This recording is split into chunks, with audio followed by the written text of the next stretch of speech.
नमस्कार दोस्तों, मैं हूं constable GD Pintu Dagor CRPF. अभी हाल ही में आतंकी हमले में राजस्थान का रहने वाला, करौली जिले का महू इब्राहिमपुर का रहने वाला भाई जोगिंदर सिंह शहीद हो गया। उस मेरा मित्र था, उस भाई जोगिंदर सिंह पर मैंने एक छोटी सी कविता बनाई है, आप सुने। कि प्राणों से प्रिय रहा जिसको अपना वतन है, प्राणों से प्रिय रहा जिसको अपना वतन है, देश की रक्षा ही जिसका अंतिम सपन है, और प्राण दीपक दे गया जो राष्ट्र की आराधना में, प्राण दीपक दे गया जो राष्ट्र की आराधना में। आओ उस भाई जोगिंदर को सहपावन कोटि नमन है, आओ उस भाई जोगिंदर को सहपावन कोटि नमन है। तो जब वो आतंकवादियों से लोहा ले रहा था तो वो घायल हो गया। तो जब वो घायल हुआ तो वो खून से एक पत्र लिखता है। सबसे पहले वो अपनी माँ के लिए लिखता है। क्या लिखता है वो अपनी माँ के लिए? कि माँ तुम्हारा लाडला रण में अभी घायल हुआ है, माँ तुम्हारा लाडला रण में अभी घायल हुआ है, पर देख उसकी वीरता शत्रु भी कायल हुआ है, पर देख उसकी वीरता शत्रु भी कायल हुआ है। रक्त की होली रचाए प्रलय कर दिख रहा हूँ, माँ मैं उसी रक्त से तुम्हें अंतिम पत्र लिख रहा हूँ, माँ मैं उसी रक्त से तुम्हें अंतिम पत्र लिख रहा हूँ। तो हमला था भीषण तनिक भी पीछे हटा हूँ, हमला था भीषण तनिक भी पीछे हटा हूँ, माँ तुम्हारी थी जो कसम आज मैं इंचों में कटा हूँ, माँ तुम्हारी थी जो कसम आज मैं इंचों में कटा हूँ। एक गोली बक्से पर कुछ देर पहले ही समाई है, माँ तुमने जो दी थी कसम आज मैंने पूरी की है। आतंकवादी भी कह रहा है कि किस तरह से अड़ा हुआ हूँ, ऐसा लग रहा है माँ जैसे सिंघनी की कोख से पैदा हुआ हूँ, ऐसा लग रहा है माँ जैसे सिंघनी की कोख से पैदा हुआ हूँ। तुम ये ना समझना माँ कि मैं चिरनिंदा लेने जा रहा हूँ, मैं तुम्हारी कोख से फिर जन्म लेने आ रहा हूँ, मैं तुम्हारी कोख से फिर जन्म लेने आ रहा हूँ। तो ऐसे वीर योद्धा को और उसके माँ बापा को मैं बार बार कोटि कोटि नमन करता हूँ जिसने ऐसे योद्धा को जन्म दिया। ऐसी माँ लाखों में करोड़ों में किसी किसी को सौभाग्य से मिलती है जो अपने देश पर अपने बेटे को कुर्बान कर देती है। माँ के बाद वो 2 लाइन अपने पिता के लिए लिखता है। आप सोच नहीं सकते कि उस पिता पर क्या बीतेगी जिस पिता के सामने अपने जवान बेटे की अर्थी उठ जाए। कि जितनी भारी लगती है ये शेष नाग को धरती, जितनी भारी लगती है ये शेष नाग को धरती, उतनी भारी लगती है पिता को खुद बेटे की अर्थी, उतनी भारी लगती है पिता को खुद बेटे की अर्थी। उस भाई जोगिंदर सिंह जाट की अर्थी को उसके पिता ने जब कंधा दिया तो उसका हृदय कांप उठा। उसके बेटे को उस पिता को कंधा देना चाहिए, जबकि उस पिता ने उस बेटे को कंधा दिया। आप सोच नहीं सकते कि उस पर क्या बीती होगी। ये आसमान भी रोया होगा, ये धरती भी कांपी होगी उस समय जब उसके पिता ने उसको कंधा दिया। तो वो क्या लिखता है अपने पिता के लिए?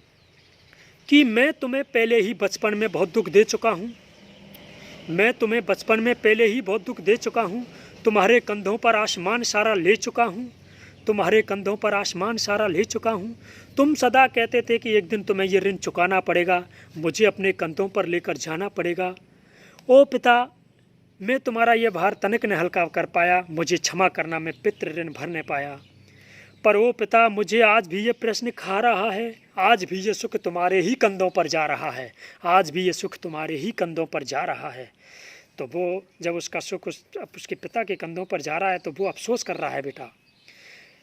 और 2 लाइन वो अपने भाई के लिए लिखता है कि सुन अनुज रणवीर गोली जब बाहों में आ समाई, सुन अनुज रणवीर गोली जब बाहों में आ समाई, ओ मेरी बाई भुजा उस वक्त तेरी याद आई, ओ मेरी बाई भुजा उस वक्त मुझे तेरी याद आई। अब इन बाहों में मैं तुम्हें आसमान दे सकता नहीं, जिंदा वापस लौटूंगा ये भरोसा दे सकता नहीं, पर तुम विश्वास रखना मैं आतंकवादियों से नहीं डरूंगा, तुम विश्वास रखना मैं आतंकवादियों से नहीं डरूंगा, तुम भरोसा पूर्ण रखना मैं अंतिम सांस तक लड़ूंगा, तुम भरोसा पूर्ण रखना मैं अंतिम सांस तक लड़ूंगा। तुम बहन का हमेशा ख्याल रखना, जरूरत पड़ने पर उसका सम्मान करना। तुम जब भी रक्षा पर्व आएगा बहन को बताना तुम्हारा भाई जोगिंदर आसमान में आशीष देता नजर आएगा, तुम्हारा भाई जोगिंदर आसमान में आशीष देता नजर आएगा। और वो 2 लाइन अंत में अपनी पत्नी के लिए लिखता है। वो अपनी पत्नी के लिए क्या लिखता है आप सोच नहीं सकते कि वो क्या मांगता है अपनी पत्नी से। क्या लिखा उस खत के ऊपर? कि यूं तो तुम्हारे इश्क में ये जान भी कुर्बान है, यूं तो तुम्हारे इश्क में ये जान भी कुर्बान है, पर मादरे वतन तुम पर तो अपना ये इश्क भी कुर्बान है, पर माद्री वतन तुम पर तो अपना वे इश्क भी कुर्बान है। तो वो क्या लिख रहा है अपनी पत्नी के लिए? ओ प्रिय, आज भी मैं तुमसे कुछ मांगता हूँ, देना है कठिन मगर निष्ठुर हृदय होकर मांगता हूँ कि तुम अमर सौभाग्य की बिंदिया सदा माथे पर सजाना। तुम अमर सौभाग्य की बिंदिया सदा माथे पर सजाना, हाथों में चूड़ी पहनना, पैरों में मेहंदी रचाना। हाथों में चूड़ी पहनना, पैरों में मेहंदी रचाना। तुम नहीं वैधव्य प्रतिमूर्तिया की शादी का हो। तुम नहीं वैधव्य प्रतिमूर्तिया की शादी का हो। तुम अमर बलिदान पुस्तक की पहली भूमिका हो। तुम अमर बलिदान पुस्तक की पहली भूमिका हो। इसलिए प्रिय, आज मैं तुमसे बिन बताए यह अधिकार छीन रहा हूँ। इसलिए प्रिय, आज मैं तुमसे बिन बताए एक अधिकार छीन रहा हूँ। तुम्हारे मांग का सिंदूर इस मातृभू को सौंप रहा हूँ। तुम्हारे मांग का सिंदूर इस मातृभू को सौंप रहा हूँ। क्या लिखा उसने अपनी पत्नी के लिए, आप खुद सोचो।